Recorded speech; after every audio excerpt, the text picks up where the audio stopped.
Bonjour et bienvenue dans cette vidéo, je suis Cindy Dumiaville, art thérapeute. Sur cette chaîne, je vous parle d'art-thérapie et vous propose des exercices à réaliser chez vous pour découvrir les bienfaits de l'art dans notre quotidien. Aujourd'hui, je vous propose un petit exercice pour apprendre à accueillir ses émotions. Dans notre quotidien, quand il se passe quelque chose de négatif, quelque chose qui nous met en colère, qui nous rend triste, qui nous stresse ou qui nous fatigue, on a tendance à ne plus vouloir ressentir cette émotion ou les émotions liées et à vite vouloir passer à autre chose. Or, nos émotions, elles doivent être vécues, elles doivent être exprimées. Une émotion, ça sert à nous dire quelque chose. Ce n'est pas négatif ou positif, c'est notre corps qui communique avec nous. C'est pour ça qu'il est important de l'écouter et de ne pas refouler nos émotions. Les émotions de base, on en compte 6. Il y a la joie, la surprise, la tristesse, la colère, la peur et le dégoût. On a également les sentiments qui sont des mélanges d'émotions. Et ces émotions s'activent plus ou moins fortement selon les événements. Si on a tendance à refouler nos émotions, c'est souvent parce qu'elles nous font vivre quelque chose qu'on trouve désagréable. Elles emmènent des pensées désagréables, des choses qu'on ne veut pas forcément entendre ou qui pourraient amener à des changements à faire chez nous et on n'a pas envie. Ça nous sortirait peut-être de notre zone de confort, par exemple. Mais on peut également refouler des émotions par culpabilité. On peut se dire qu'avec la vie qu'on a, on n'est pas forcément légitime de ressentir telle ou telle émotion. On n'est pas forcément légitime de se plaindre. Par exemple, je ne sais pas si quelqu'un nous a beaucoup aidé, on se dit qu'on n'a pas le droit d'être en colère contre elle parce qu'elle nous a aidés, alors on va refouler cette colère en nous. Ça peut être également dans l'éducation qu'on a reçue où on nous a appris à mettre de côté nos émotions lorsqu'elles étaient perçues comme négatives, qu'elles étaient violentes. On nous a appris à ne pas les partager, à ne pas les montrer. Or, les émotions, en fait, elles doivent être vécues, elles doivent être extériorisées parce que si on ne les sort pas de nous, elles s'accumulent. C'est un petit peu comme un vase que vous imaginez qu'on remplit d'eau. Au bout d'un moment, il y a la goutte de trop, ça déborde. Alors, ça peut être psychiquement, mais ça peut être aussi physiquement par des blocages, par exemple, des douleurs, des maladies. Alors, aujourd'hui, je vous propose de travailler sur un de ces moments qui a créé en vous des émotions fortes. Un événement désagréable qui soit plutôt assez récent. Ça peut être une dispute, un conflit, un événement qui a été stressant, fatigant. Et à partir de cet événement-là qui vous est arrivé récemment, je vais vous montrer comment accueillir cette émotion, comment l'exprimer, aussi comprendre ce qu'il s'est passé en vous pour pouvoir aller de l'avant. Avant de commencer, je mets juste un warning. Cet exercice n'est pas fait pour traiter d'un traumatisme, d'émotions, d'un trop-plein d'émotions, vraiment quelque chose de très fort. Les exercices que je vous propose sur cette chaîne sont vraiment dans un but de développement personnel. Donc nous ne sommes pas dans un cadre thérapeutique et donc ça ne remplace pas la consultation d'un professionnel si jamais vous rencontrez des difficultés importantes dans votre vie. Donc si vous êtes en souffrance psychologique actuellement, tournez-vous vers un professionnel de santé et parlez-en à vos proches. Alors pour revenir à l'atelier, concernant le matériel, vous aurez besoin de 2 feuilles blanches, un stylo ou un crayon, un médium pour la couleur, donc ça peut être soit une boîte de crayons de couleur, soit de la peinture, de l'aquarelle, des pastels. À vous de choisir avec ce que vous préférez et aussi ce que vous avez chez vous. Voilà, installez-vous confortablement, soyez sûr de ne pas être dérangé pendant les prochaines minutes. Nous allons commencer.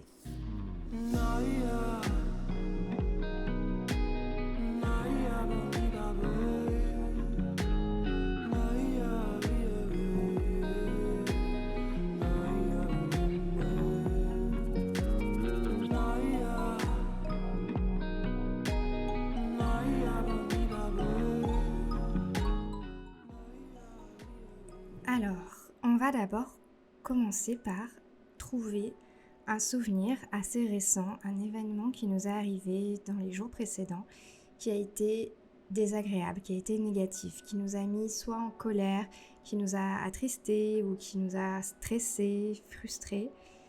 On cherche un événement et une fois qu'on l'a trouvé, on va essayer de se rappeler donc de tout. Donc on va décrire la situation. Soit on le fait mentalement en fermant les yeux pour mieux se concentrer et pour mieux se retrouver dans cette situation-là, soit on peut le faire également par écrit.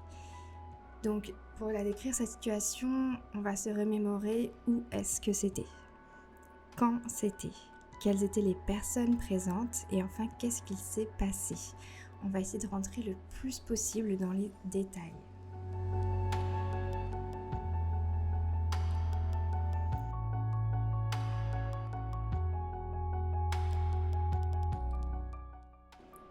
Ensuite, on va essayer de rentrer un petit peu plus à l'intérieur de nous.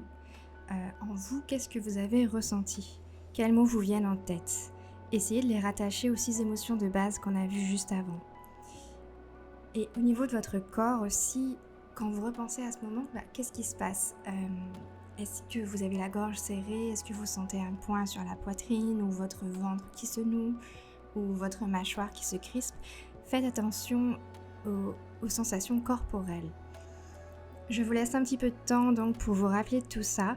Si jamais vous avez fini avant, vous pouvez passer directement à la partie 2 en utilisant les chapitres sous la vidéo.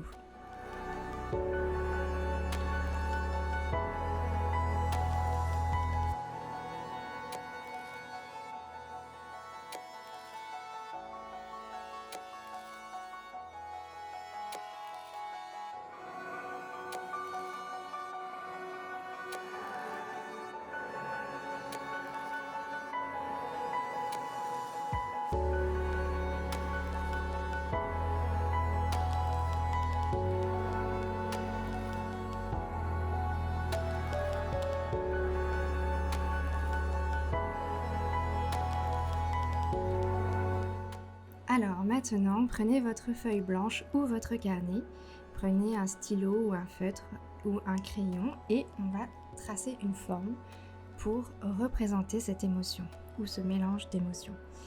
On va vraiment essayer de lui donner une identité visuelle, on va essayer de la représenter visuellement. Pas besoin de prendre beaucoup de temps, vraiment tracer ce qui vous vient à l'esprit. Moi je voulais pas que ce soit une jolie forme, donc c'est pour ça que j'ai fait des petits angles. Et une fois que vous avez donc cette forme devant vous, on va lui donner des couleurs. Ces couleurs, elles ont pour but donc de représenter toujours, donc choisissez des couleurs que vous associez à ces émotions. Donc moi par exemple, j'avais pris pour l'exemple un événement assez triste et j'avais choisi donc du gris, du marron, enfin c'était les couleurs qui me venaient en tête quand je pensais à ça. Donc là aussi, encore une fois, vous pouvez fermer vos yeux pour essayer de visualiser des couleurs. Et si jamais vous n'y arrivez pas, c'est pas grave, le but c'est vraiment d'essayer. Donc allez-y, ne réfléchissez pas trop.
continuer jusqu'à ce que vous ayez vraiment l'impression d'avoir en face de vous une représentation visuelle de ce que vous avez vécu, de ce mélange d'émotions-là dans votre tête.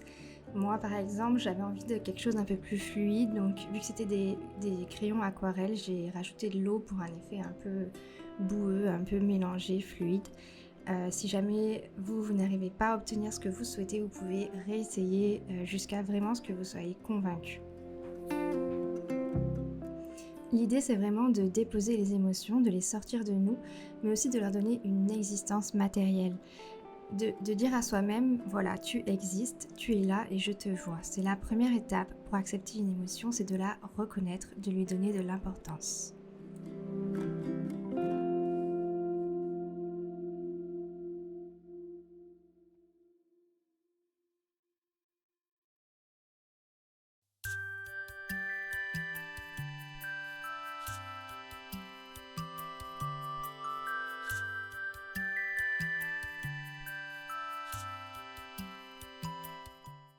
Maintenant que vous avez une représentation visuelle de ce qui s'est passé à l'intérieur de vous à ce moment-là, je vous propose de l'analyser plus en détail, mais vraiment d'une manière extérieure à vous-même, comme si vraiment vous l'aviez sorti de votre corps et que vous pouvez vous adresser directement à la forme que vous avez créée. Vous pouvez vous poser les questions suivantes: pourquoi je t'ai ressenti et quels sont les messages que tu peux m'apporter? Qu'est-ce que je peux tirer de cet événement? Qu'est-ce que je peux apprendre de moi-même? Qu'est-ce que ça a voulu dire de vous et qu'est-ce que vous comprenez de ce moment-là?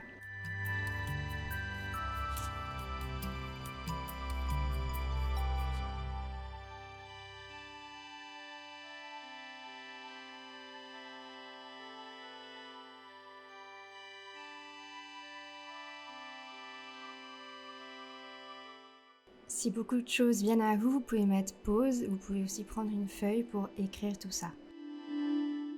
Et ensuite, je vous propose de regarder votre dessin différemment, de le regarder avec douceur, de le regarder avec une forme de tendresse, de communiquer à cette émotion, de lui dire voilà, je t'ai vu, je t'ai pris en compte, je t'ai compris et je te considère. Vous prenez cette émotion en considération, vous vous prenez vous en considération. Et visuellement, je vous laisse trouver une manière de traduire ce message. Ça peut être très simple. Moi, j'ai choisi de mettre des petits cœurs, de dessiner un personnage qui fait un câlin, mais vraiment, à vous de choisir ce qui vous passe en tête, à vous de trouver une manière de donner de la considération à cette forme, à de la compréhension aussi. Vous pouvez aussi écrire. Vous pouvez écrire ce qui vous vient en tête, vous pouvez écrire aussi ce que vous avez besoin là, maintenant, pour vous sentir mieux.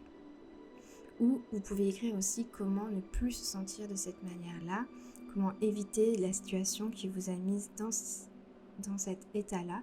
Vraiment, essayez de tirer des leçons de tout ça, mais surtout apportez-vous de l'amour.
arrivons donc à la fin de cet atelier. Je vous laisse continuer si vous le souhaitez.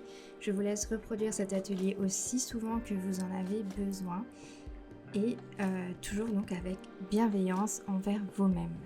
Avant de terminer, je voulais vous remercier pour votre présence. Vous êtes de plus en plus nombreux à vous abonner sur cette chaîne. Je reçois également de plus en plus de retours et ça me fait vraiment plaisir de voir que mes vidéos, elles vous sont utiles, elles peuvent vous aider. C'était vraiment le but lorsque j'ai commencé à publier. Je trouve aussi que YouTube, c'est pas forcément la meilleure plateforme pour communiquer, même si vous pouvez mettre des commentaires.